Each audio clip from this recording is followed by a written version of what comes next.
Well, hello everyone. It's John Lockland here. I'm the Director of Forum for Democracy International.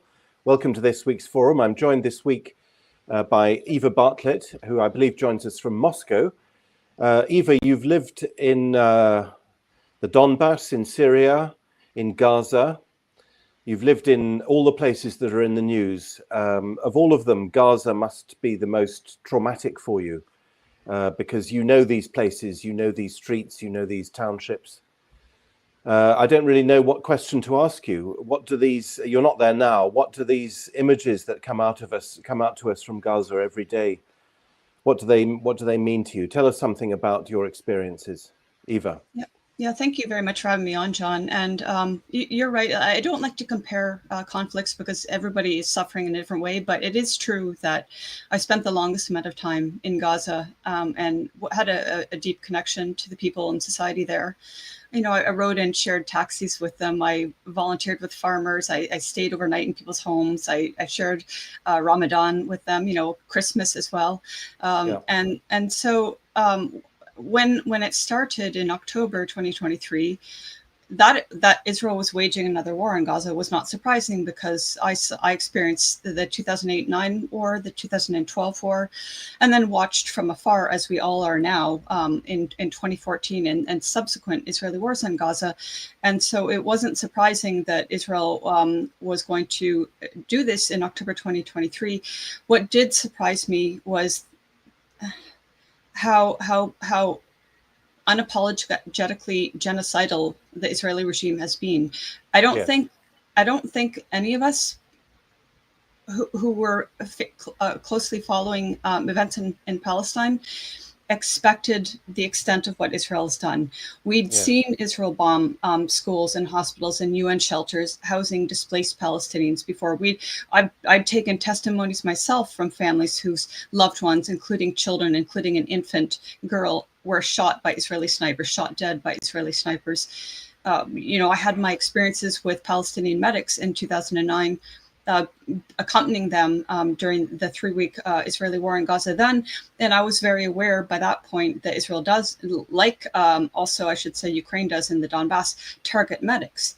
And so, you know, the fact that they continue targeting medics and doctors is not a surprise now, but it's the scale of what they've done. And the fact, as I said, they've been so brazen about it's no longer intent. It's not been intent to commit genocide. It's been genocide for almost since the beginning. It was clear to most of us after the first month or so that Israel was going full scale.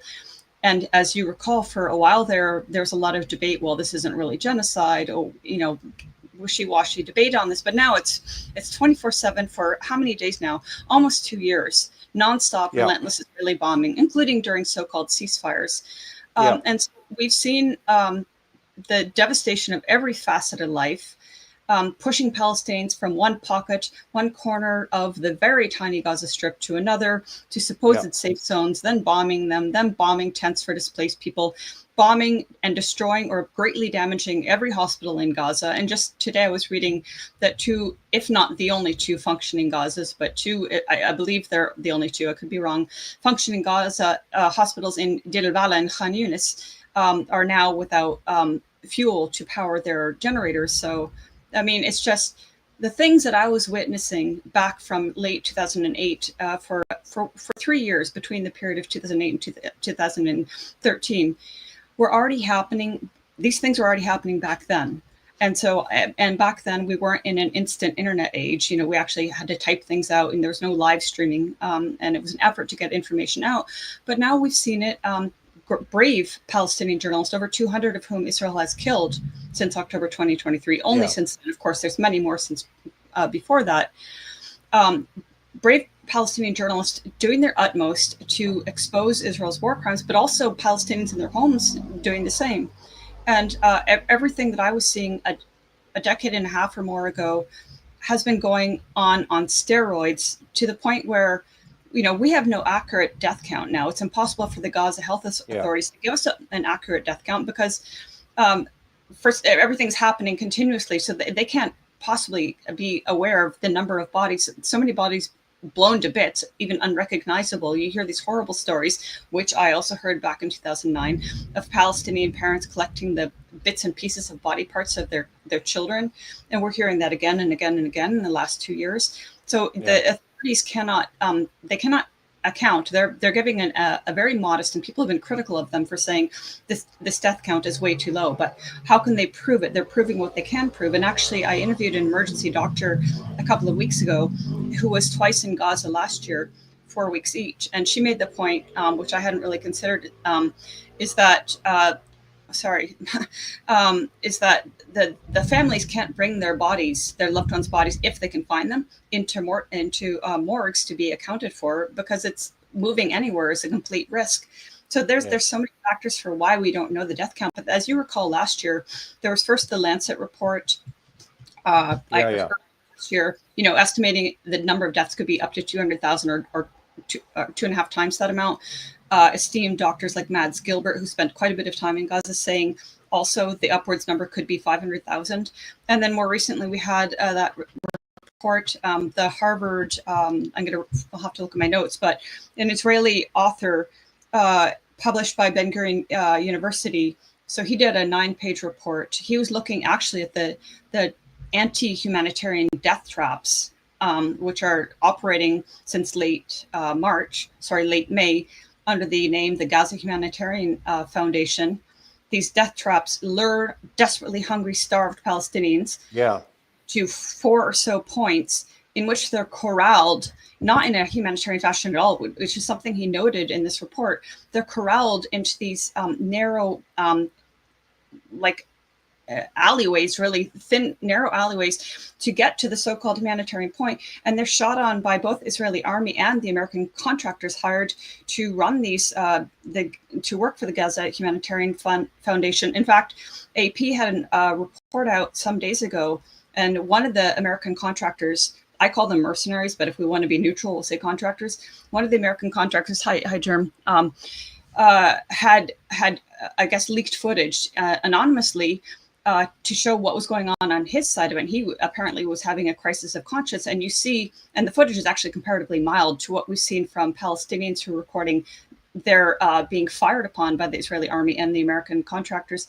But this footage that was leaked showed from the side of the American contractors, and then you hear some American cowboys saying, "Hell yeah, we got one." I've seen that, absolutely. I mean, the stuff that is coming out is absolutely horrific. And of course, genocide is not a matter of numbers, although you're quite right to try to find out how many numbers there are. Genocide is instead a matter of intent.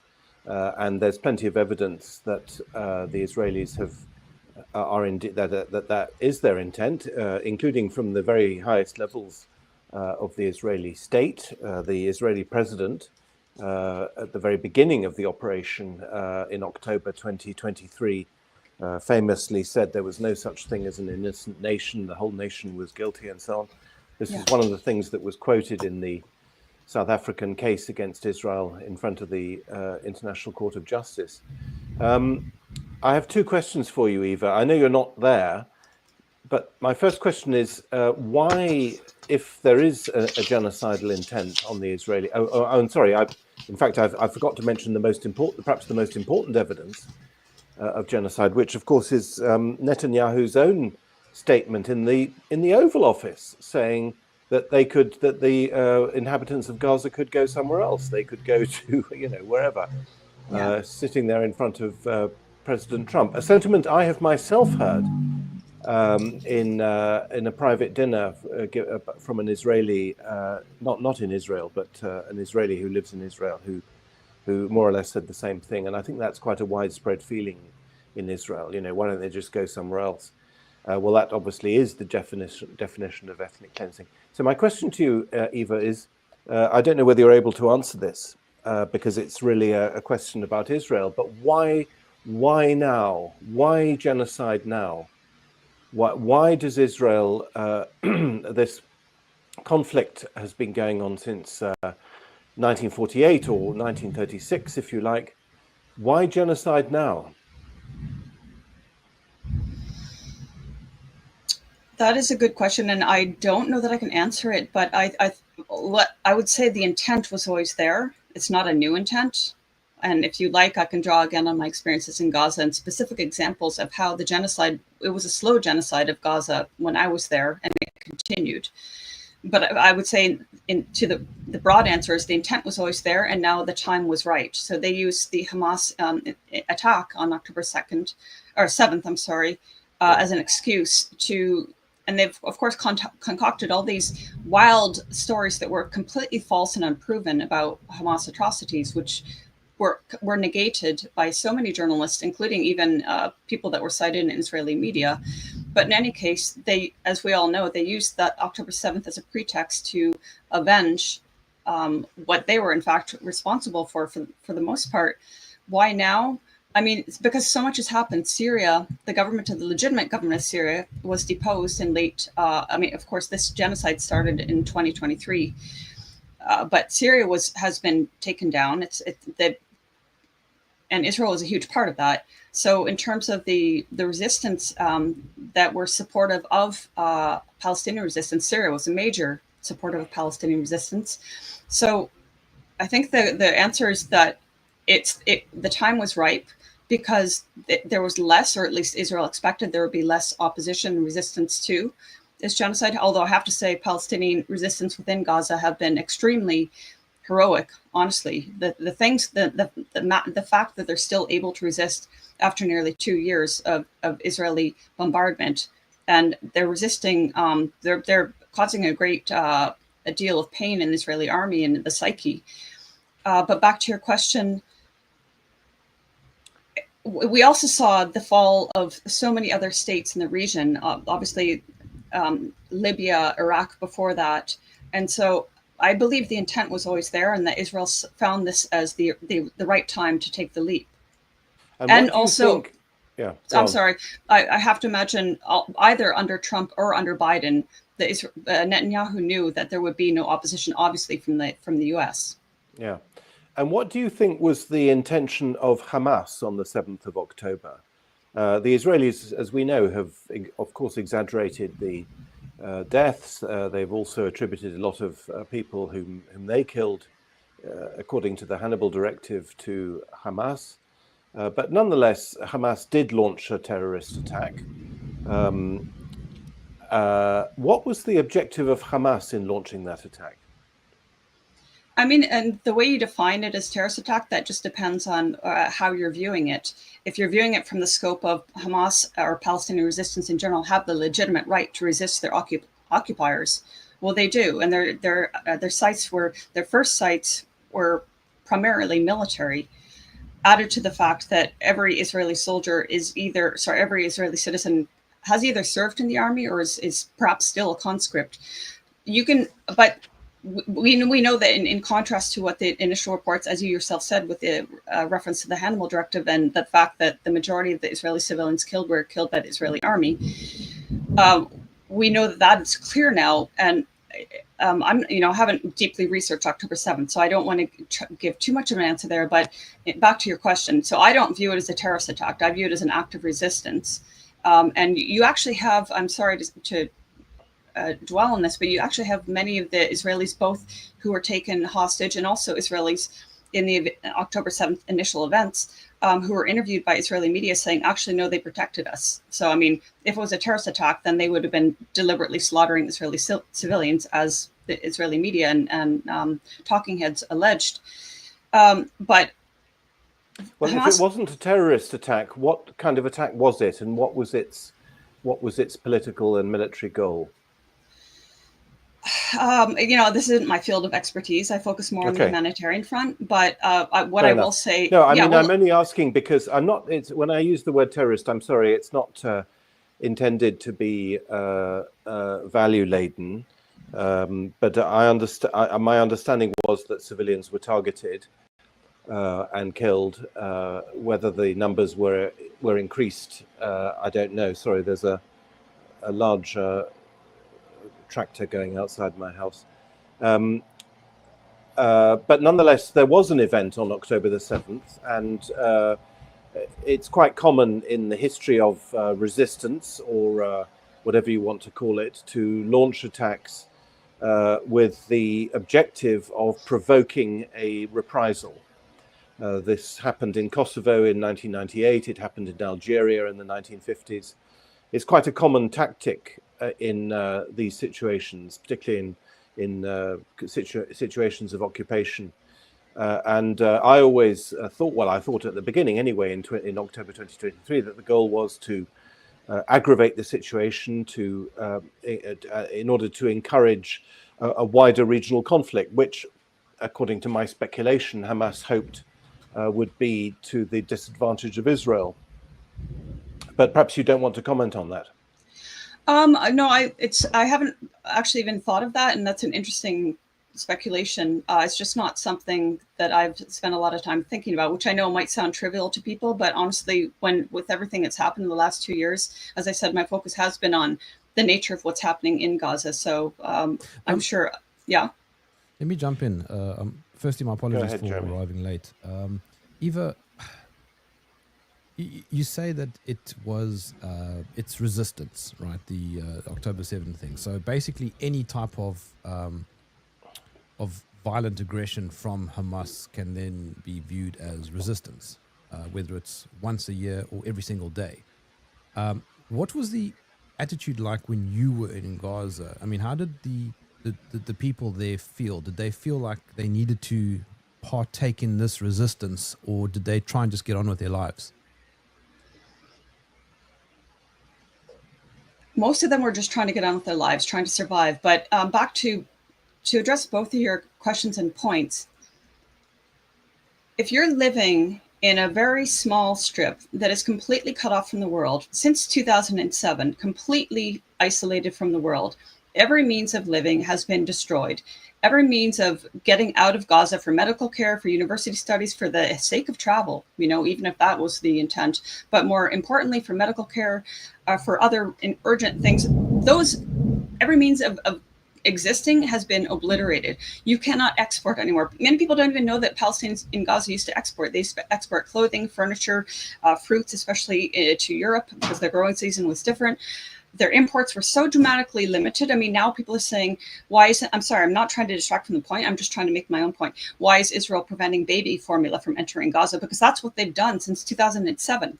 There was a report in 2008 or 10. It was called the Red Lines Report. I can get it for you. But basically, they calculated the amount based on the population of Gaza, the amount of aid they needed. And why do they need aid? Because they can't fish, they can't farm, because when they try to access their lands, they're gunned down by the Israeli army. And this is something I could speak to at length, because I've been with farmers and come under Israeli attack more times than I can count. So there's no way that they can exist. They can't grow their own food. They can't export. They can't earn a living.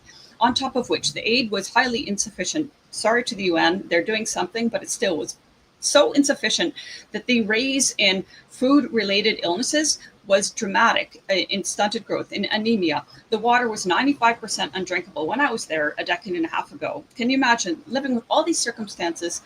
At any point, Israel can bomb. It's not reported in the news. And if it is, they'll say, we bombed a terrorist site, or we retaliated. And I know from experience, as I might have said to you, I don't remember, that there were many, many occasions when I lived there when nothing was happening and suddenly a house nearby was bombed. Or again, working with farmers, and I'm with them and I see they're not carrying weapons. They're just trying to earn a living so they can feed their family or support their extended family. And they're gunned down with live ammunition, not with tear gas, not with rubber-coated bullets, live ammunition. And if they're not maimed, they're killed. So you all of these factors and so many more, you're living with this since, this is just to speak of the siege on Gaza since 2007. And then, of course, as you said, John, this goes back to 48 and before 48. So you're living with the memory of what's happened to your country and how you're constantly being vilified by the world, and how, look, resistance in Syria, revolutions in Syria can be armed. They can fight the Syrian government. Of course, I don't support that, but that's what the West endorsed. And I'm sure you can both speak to many other places where the West supported the right for people to use armed resistance on anyone. And yet when it came to Palestinians using armed resistance against the military, it's called terrorism. So back to both your questions, there was support for the resistance, yes. Because if you know there's no one in the West that's going to save you, no international body, the United Nations might wring their hands and say we're terribly worried, they're not going to do anything to stop Israel from killing you, let alone lift the siege. So what are your options? You see the resistance as the only people that, whether it's Islamic Jihad or PFLP or Hamas, as the only ones that are actually going to stand up for you at extreme odds. Because again, it has to be noted, while they're resisting with whatever the nature of their rockets are, they're resisting against all the fighter planes, the Apaches, the tanks, the warships, the drones, every technology, the high technology that Israel has to obliterate them. That's what they're resisting against. So if a child grows up and loses someone dear to them, or they're just traumatized by growing up and being bombed, like seriously bombed for an extended period every few years, of course the notion of resistance is going to be deeply implanted in them. Eva, that's clear. Who's on Gaza's side? You mean in terms of nations, or? Yeah.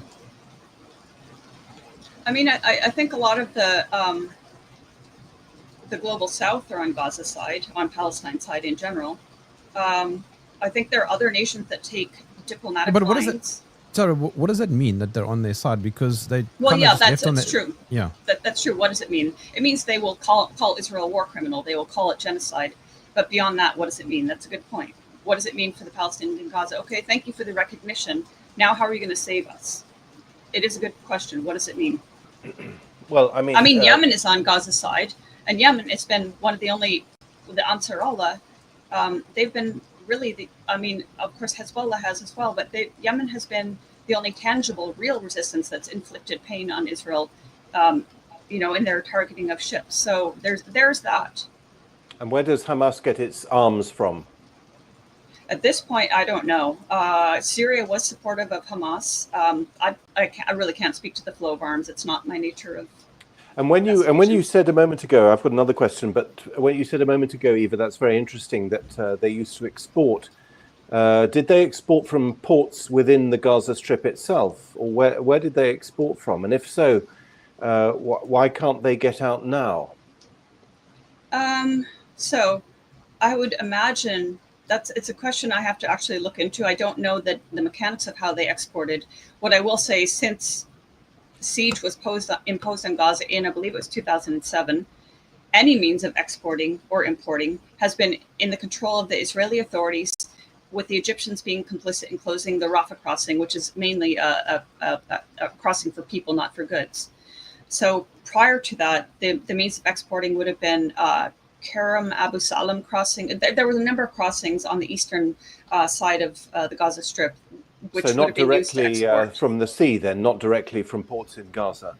I would have to double check that. I actually don't remember at this point. I mean, that would have been the most obvious, but the fact is, since 2007, they haven't been able to use. They can't even go out beyond 6 kilometers in their water to fish, and even a kilometer off the coast, they get gunned down. This is before the genocide. By Israeli boats. Yep. From Israeli boats, yeah. Israeli gunboats. So the Palestinian fishers, they have fishing trawlers that are ill-equipped to try to run away from the Israeli gunboats. When they start machine gunning, shelling, or heavy power water cannoning them, they can't run away. They can't zoom away because their motors are not sufficient, because Israel prohibited larger size motors from being imported. Okay, I suppose they could have imported them through the tunnels. I'm sure some tried to, but the fact is the Israelis literally outgunned them. So if you're a fisher on a trawler or on a surfboard, virtually a paddleboard called a hasaka, and you're in the water when Israeli gunboats come, you're either killed, abducted, or if you manage to escape, your boats are destroyed, either by machine gunning, shelling. They could have imported them through the tunnels. From where? Those came from Egypt. So I actually went into the tunnels twice. I went down once journalistically to see what it's like there. Would have been a horrible job, but people worked it because they were desperately poor and needed some sort of work. And what I saw coming through were goods like vegetables or bags of concrete. And I also saw people going through the tunnels, people that needed to get, of course, it's still risky for them because when they get to Egypt, they don't have the documentation of having exited through Rafah. Of course, there are other tunnels, which I did not see, which brought in other things, bigger tunnels, which would have brought in weapons and other things. But officially, anyway, what I saw didn't have access to them, but it's widely known those existed. So in other words, they would have gone, these tunnels, you're talking about them going into Egypt. Yeah. And therefore being a possible source of import. And do you know, Eva, now whether Hamas is fighting back? Because this war has been going on for a long time. It's a bit like the Ukraine war, not quite as long, but a lot of people wonder why the Russian advance in Ukraine is so slow, or seems to be so slow. We could ask the same question about the Israeli, leaving aside that I don't want to leave it aside, but leaving aside the humanitarian dimension. We might assume that Israel could have, as they say, finished the job much more quickly, because it's a small territory, admittedly with a lot of people. Is Hamas fighting back? Is that why this has dragged on for so long? Hamas is fighting back. Just, I think it was on Monday, there were reports of Hamas a resistance attack on Israeli soldiers in the north in Beit Hanun, killing 5 soldiers and injuring 14, I believe. And periodically, depending on which channels you follow on Telegram or on X, you will see Hamas will release footage of, and I know people will say, well, this is old footage, but whatever, I believe it's more recent footage. They'll release footage of one of their fighters, for example, running up to an armored vehicle and placing some sort of explosive device on it or under it and running away. And then you see the tank or whatever it is exploding. They are fighting back. And actually, I don't know if I have it open in tabs. I'd have to find it. But anyway, I saw something on X today, and it was citing a number of Israeli leadership or people that were well known within Israel of actually being very concerned about the nature of Hamas fighting back, and even suggesting, like, we should wind this down. Hamas is killing our soldiers. We don't want to lose more soldiers. So as to why it's taken so long, well, I spoke of tunnels earlier. I was talking about tunnels going to and from Egypt. As to the nature of the tunnels that Hamas uses throughout Gaza, I have no idea. I've never seen them, but they're evidently extensive enough that they have survived this nearly 2 years of bombing. Eva, as we know, Netanyahu said in the White House that the Gazans can just leave, or you'd be happy if they just leave. Why does it appear that Israel is making it so difficult for Gazans to leave? I'm thinking. So I was just laying out that they can't leave. If he's speaking about now, even, for example, I have friends in Gaza still who didn't want to leave, and they stayed in their homes in northern Gaza very courageously against all odds. They should have maybe should have evacuated somewhere else, although, as we've seen, nowhere was safe. But the point was, they didn't want to leave. It was their house, their land, and they were determined not to be shoved off. But some, I don't know the proportion, have been so traumatized and by this continuing genocide with no end in sight that they do want to leave, but they have no way of getting out. So his comment, Netanyahu's comment, that Palestinians in Gaza can just leave, it's very flippant. It's also a way of removing their responsibility. Like, well, why don't they just leave? Well, they can't, because you literally control every ability to move within the Strip, and especially getting out of Gaza. I think that we've already discussed this, the Israeli leadership in particular, but a huge number of Israeli society support this. There have been polls done. There was one poll recently, I think it was like 82% of Israelis support what their army is doing and think it needs to go on.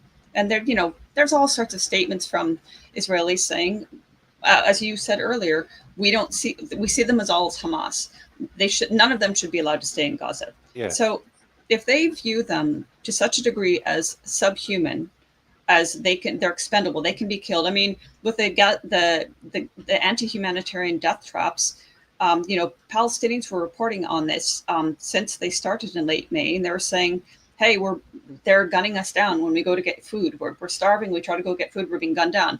And then, of course, on X, everybody's an expert. They're like, no, this is fake. This is a lie. And then Haaretz, one of the main Israeli papers, comes out with a headline, the killing field. Israeli soldiers say they're ordered to shoot on unarmed Palestinians lining up for food aid. So, as we've already said, the intent to genocide and the ongoing genocide is very clear. Their hatred for Palestinians and seeing them subhuman is very clear. I think the reason they haven't just opened the gates and allowed them to leave is they want to kill as many as they can and ensure that they never ever want to try to come back. And what Another about Nakba. the politics between Fatah in the West Bank and Hamas? Because when I asked you a few moments ago what Hamas's goal was, I of course had an answer in mind, which I partly gave, and that was that maybe they wanted to provoke and aggravate the situation to their advantage. And one scenario, it's pure speculation, would be that not only regional powers, but also the other Palestinians in the West Bank would then also themselves somehow mobilize. But they seem to be sitting on their hands. And they're right there. And they're right there, yes. Yes. Sorry, who's Fatah sitting on there? the Palestinians in the rest of in the West Bank. No, there is resistance in the West Bank, and of course, it's other Palestinian resistance groups that are fighting against the Israeli army. But the Palestinian Authority is very corrupt. It works hand in hand with the Israeli government. I mean, and that's pretty widely known. Like a lot of Palestinians despise Abu Mazen or Mahmoud Abbas. So that's an interesting speculation. Like I will give that more thought. I think it has merit. I hadn't actually thought about what Hamas hoped to provoke or achieve aside from the actual act it did. So it's a good point. Yes, okay. Mahmoud Abbas is corrupt. The Palestinians work with the Israelis, but I mean, there's a vast population there. How many are there? 3 or 4 million in the West Bank. I'm not. Have you been to the West Bank? I've been to the West Bank, yes, but not to Gaza. Okay, so why there's this resistance in Gaza, which is right there? How do we understand what's going on or what's not going on in the West Bank? There is resistance. I can't detail it at great length at this point, but there definitely is resistance in places like Jenin, for example. That's why you see the Israeli army doing so many incursions into Jenin camp, into areas around Nablus, Tulkarem camp. There's definitely resistance. It's just not talked about in the media, and how successful it is, I'm not at this point. I can't say. But the reason I asked, and I didn't mean it in a snarky way, if you've been to the West Bank, but for people who haven't been there, movement is so tightly restricted that in terms of like everybody in the West Bank coming together and coming together in Ramallah, for example, is very difficult because to get from one point to the next, you have to pass through so many Israeli checkpoints. So the lack of being able to move around is one of the main reasons. Plus, there's a lot of political division, and that's been garnered by the Israelis, by the various people backing Israel, and it's created a lot of division. Although I believe there's more support in the West Bank for Hamas than there was before 2023. I will have to find that for you. I know I've read about that, but it's extremely difficult to wage serious resistance in a very unified fashion in the state that the West Bank is right now, especially when the Palestinian Authority collaborates with, as I've already said, with the Israelis to arrest Palestinians. And they've been a part of trying to force resistance to give up their arms. So there's many factors why it hasn't been a widespread move, but there definitely is resistance. There was a overall coalition, I believe they're called the Lion's Den, formed in 2023. So they put up I'd have to look and see what they're doing at this point. I think they're still active, but it wouldn't have been widely reported, but there is. Jam. Sorry, I had my microphone off. Well, I actually just want to touch on what you were saying earlier about Netanyahu saying all Palestinians should leave. And just earlier, I've just got to look at my tabs open. So what's Israel's defense minister is Israel Katz. They're talking about a plan to create a humanitarian city on the ruins of Rafah, so in South Gaza, and to push all Palestinians there. This is the concentration camp. They're going to concentrate the population. Exactly. They said the word, yeah. Concentration camp within a concentration camp. And as we know, in spite of all the lofty rhetoric when Israel talks about helping Palestinians, we know they don't abide by ceasefires. The aid that they're allegedly providing allowing in with this Gaza Humanitarian Foundation is just a means of killing more Palestinians. So the notion that Palestinians would trust the very entity that has been genociding them for the last 2 years, plus all the wars prior, and allow themselves to be sent to southern Gaza to a concentration camp in Rafah, knowing they'll then be expelled, is just ludicrous. I mean, if they have no choice, if they're forced into it, they're forced into it, but it's just absolutely barbaric on top of 2 years of it. Eva, when you were in Gaza, what were the demographics like? In terms of how people looked and what people believed. You mean religion, or how do you mean how people looked, how they dressed? No, I mean, is it homogenous, or is it multi-ethnic? Is it multiracial, multicultural? I mean, I'm trying to get an idea of what it's like. Okay. It's a hard question to answer. I mean, I don't really know how to answer that. How do they look? Okay. Well, okay. Let me ask it differently. Is it entirely Muslim? Are there Christians? Were there Christians? They're Christians there. It's predominantly Sunni Muslim. There's a very small percentage of Christians. Actually, as of 2022, it was like 1,100 Christians. There were, I believe, 2 churches. I've been in one of the churches, a Catholic church, when I lived there. A small Christian population, a very small Shia population, but predominantly Sunni Muslim. I'm guessing no Jews. No. Jews have visited there, but they weren't living there. When the Israelis occupied Gaza, then of course they had colonists living there. But I mean, when I was there, Orthodox Jews, the Orthodox Jews that don't recognize the state of Israel, they visited Gaza. And actually, I knew Jewish activists that were in Gaza as well. Like when I was there, I was an activist, and I knew how many.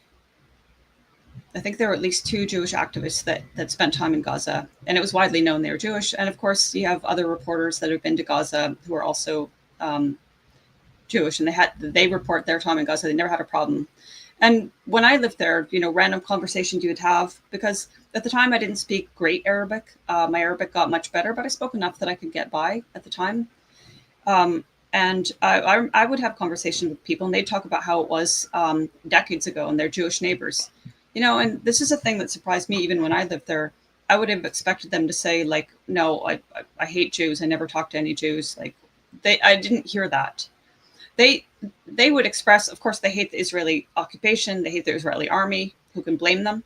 But I didn't hear this kind of sentiment that you would have expected back then. So it was a more palatable type of coexistence. I'm sorry, I don't quite understand what you mean. In other words, they don't hate their neighbors. They just want to be left alone. At this point, I don't know. I'm talking about when I was there. Yeah. The people that I spoke with, back to your question, did people just want to try to get on with their lives? That was the overwhelming sentiment. People would invite me into their homes. And as an American Canadian, you would also think they would hate, because what I represent being an American, in America, Palestinians are very well educated. They know who supports Israel.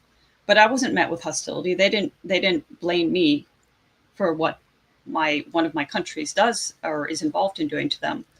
So no. And actually, an interesting anecdote. But in 2012, I was in Lebanon for my first time, and I met a Palestinian man in a refugee camp there, who's I'd have to look back, but anyway, his parents knew. It was to do with a Palestinian Jew who, during the Nakba, was fighting against the Zionists. So he was opposed to the Zionist project, and so this guy was like the neighbor of a family that was expelled in the Nakba in 1948. So it was just very interesting to know that there were Jews who also took up arms to fight the Zionists in the creation of Israel.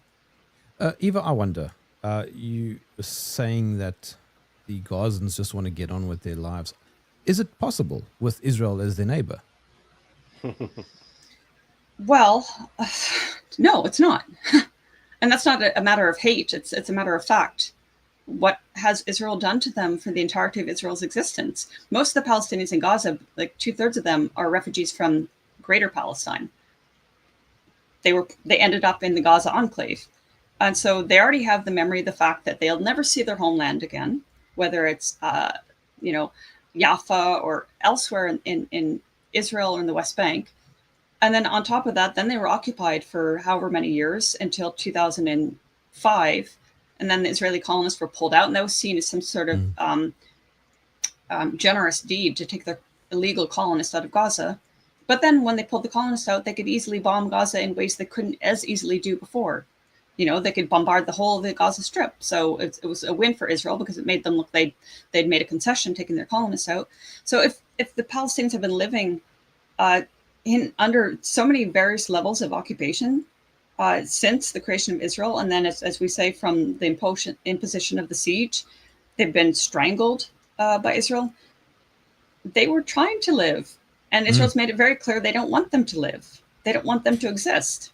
So the question is, it's nothing to do with whether Palestinians, I mean, if they don't want to, especially at this point, if every Palestinian said, I do not want Israel as my neighbor, I couldn't blame them. But prior to this, they were trying to exist. And there was a movement, and this isn't talked about, there's a movement for a one democratic state for all, Muslims, Jews, Christians. Yeah, well, that wouldn't happen. Well, but I mean, it was it's not fair to Palestinians, actually, because currently, even if we're not talking about genocide and what the ongoing expulsion of Palestinians from home in the West Bank, the destruction of their home, the colonist attacks on Palestinians, even if we put all that aside for a moment, the Palestinians that were expelled, some of them still alive, in the creation of Israel, and all their descendants obviously can't come back to Palestine. Any Jew from around the world can come and live in Israel. So a one democratic state would have been a quasi-fair option, at least. It wouldn't repair all the criminal acts done against Palestinians over the decades, but it would have been at least a fair option. So that there's like dozens of laws in Israel that are prejudiced against non-Jews. Yes. So if you're an Israeli citizen, like many Palestinians are, there's look at B'Tselem, Israeli rights group. They have, I've referenced them before, they have listed the dozens of laws that discriminate against non-Jews. So how can you live like that, even if we're not talking about war or genocide? Why not a one democratic state where it doesn't discriminate against you based on your faith, where everybody can access their places of worship, and where there's not the answer to your question, Eva, is that if it was one democratic state, it wouldn't be a Jewish state, and that would therefore be the end of the state of Israel. Oh, I know it is a lofty ideal, but I'm just saying in terms of fairness. Hold on. So expanding on what you just said, John, Eva, you said earlier that Israel doesn't really want Gaza in its current state to exist. Does Israel have a right to exist? You've asked me this before. No, well, come on, Jan. We can't. I mean, that question in a way doesn't have an answer. Well, from the perspective of does it have a moral right Gazans to exist? Probably not now, after what it's done, and probably not in the but eyes from of many people. from the perspective of the Gazans. I'm not going to speak from the perspective of the Palestinians in Gaza. I can't speak up, but Israel doesn't have a right to exist on the Palestinian homeland. Who gave them that right? God, the real estate agent? on what grounds can you transport a bunch of atheists to occupied Palestine, kick upwards of 1 million of them out, destroy hundreds of their villages, rebrand the whole area as historic Israel? Like, on what grounds? How is that a right to exist? And that question, I know you're just asking it because it is a question that's asked a lot, especially in the same sentence as, do you defend Hamas or do you condemn Hamas? Yes. But why don't people ask, especially when the genocide is ongoing, when we see babies burnt to death and heads blown off, do Palestinians have a right to exist? Yes, they do. Yes. But they're not allowed to. They're being obliterated. Yeah, I think the question of the right to exist is in a way the wrong question. I mean, yes, we can ask it obviously in the context of a moral outrage, but states either exist or they don't, and they are themselves the source of right or wrong. There are plenty of states that have been created on the bones of other peoples, and it's a very horrible fact, but it is a It's fact. a loaded question. It's a very Yeah. loaded question. It doesn't really help us in the current situation, I don't think. No. But of course, when you're asking it as a moral question, now Yes. in the particular circumstances of what's going on, of the genocide, then of course Israel's right to exist is severely compromised, morally speaking, yes, because it of course was itself founded on the basis of the genocide of the Jews that the Germans committed. So its moral right is, yes, severely weakened. But in legal terms, the question of the right to exist, there's no such thing as the right to exist of a state. It either exists or it doesn't, because states are themselves the source of right. We can only judge moral. There are other countries that simply don't acknowledge the state of Israel. They just see it as a territory. Yeah, but that again, even that, I mean, we're getting into slightly arcane things here now, because whether or not you whether or not one country has diplomatic relations with another country is ultimately irrelevant. It doesn't mean, just because you have diplomatic relations with a country, it doesn't mean you approve of its regime or whatever. Sure. It's true that it's a symbol, I suppose, of your belief that it should exist. If you have relations with Kosovo, for example, I suppose that implies that you think Kosovo should exist. Yeah. But ultimately, it doesn't really help us because I think many people, well, certainly I speak for myself, many people would have said before 2023, well, yes, Israel is there. It's a fact. There are however many Israelis there are, 7 or 10 million, whatever it is. Of course, we can go back to 1948 and to earlier atrocities and remember how horrible they were. But to say that Israel doesn't have a right to exist would imply that though the current Israelis would have to be either physically removed or to become citizens of another state. So that would itself cause, huge upheavals. John, so the question of right to me is, sorry. No, it's as I said, it's a loaded question because it does also lead on to things like, why does the state of Israel not officially recognize its own borders? So what technically is Israel? Because that's why it's expanding, and that's what this whole conversation actually is based on. I think Israel, my opinion, although I'm absolutely not an expert, I've only been to Israel once, is that they do want to genocide the Gazawis, they want to genocide the West Bank Palestinians, and they want to control the other neighboring countries, Lebanon, Syria, and of course they want to neutralize the regime in Iran. But from their perspective, this is absolutely not a justification, but from their perspective, that's rational, because they're surrounded by enemies. They're in this ridiculous situation. They're in a tiny territory with two, from their point of view, Palestinian enclaves in, as it were, their own territory, because of course the Palestinians want the river to the sea, and so do the Israelis. So they're in. That's the position they're in, and obviously they want to. That's why the argument that they want to genocide them seems to me to be obvious. I mean, yes. Who wouldn't? I mean, it's about intent.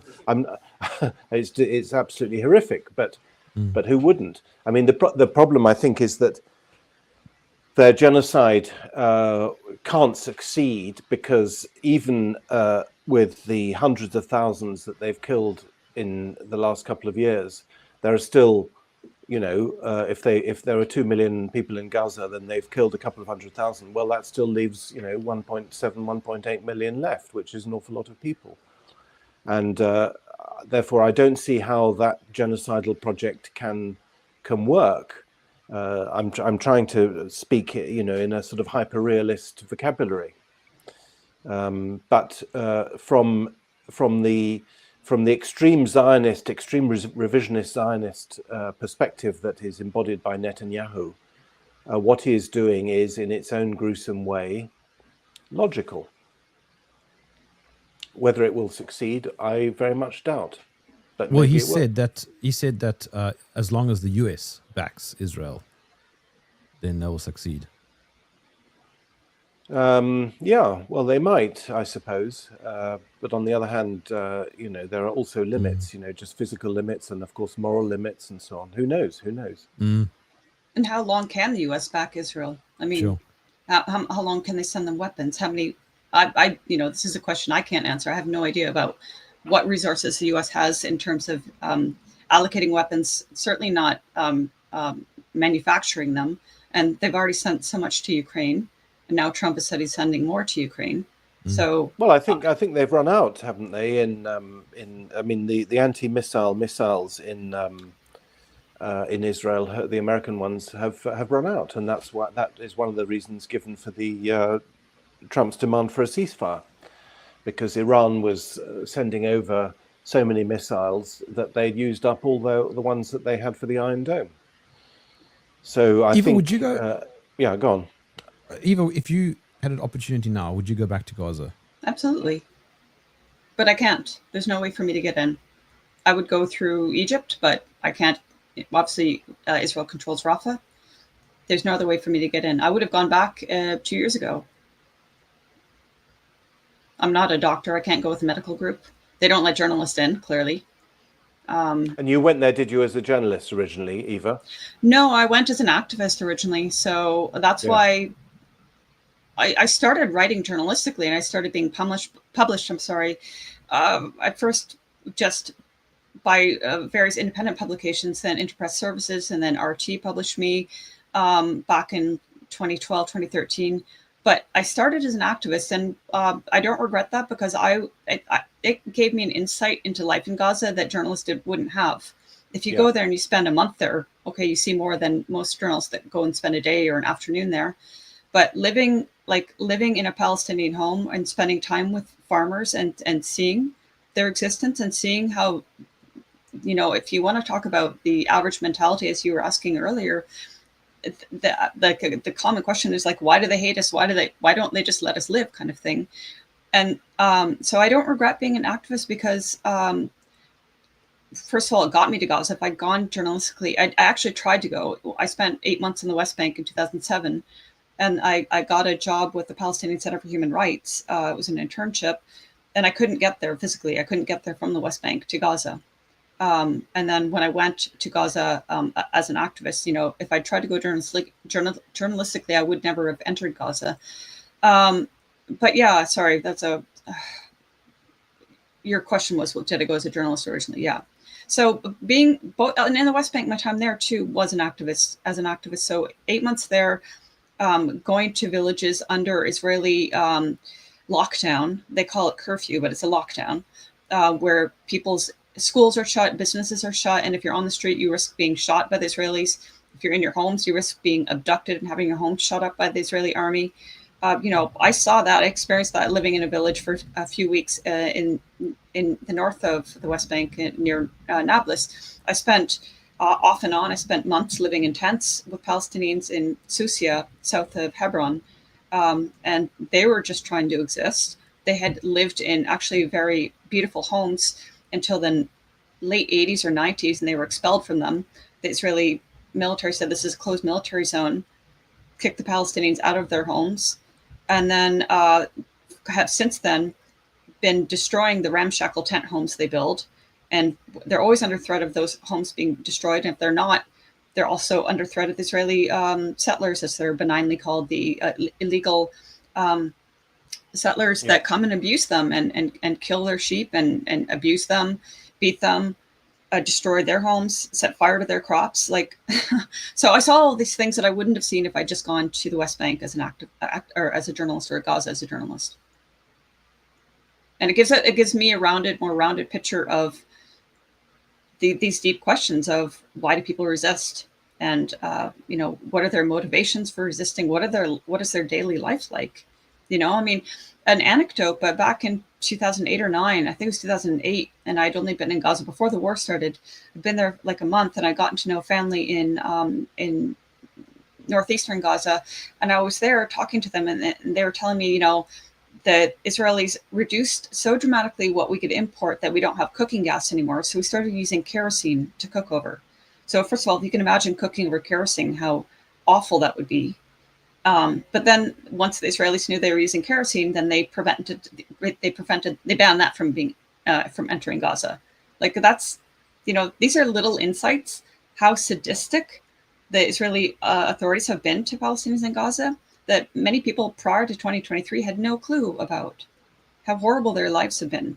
And then Palestinians are painted as terrorists, as unjustly terrorizing Israelis, no context to what they've been living through and what they're resisting against. Yeah, well, they've been living under that occupation since 1967, and it's a very long indeed, and very, very sad and seemingly intractable situation. Eva, your experience is invaluable. Thank you so much for giving us your time and telling us about it. And we wish you all the best in your future endeavors. Eva Bartlett, thank you so much. All the best. See you soon. Bye-bye. Yep.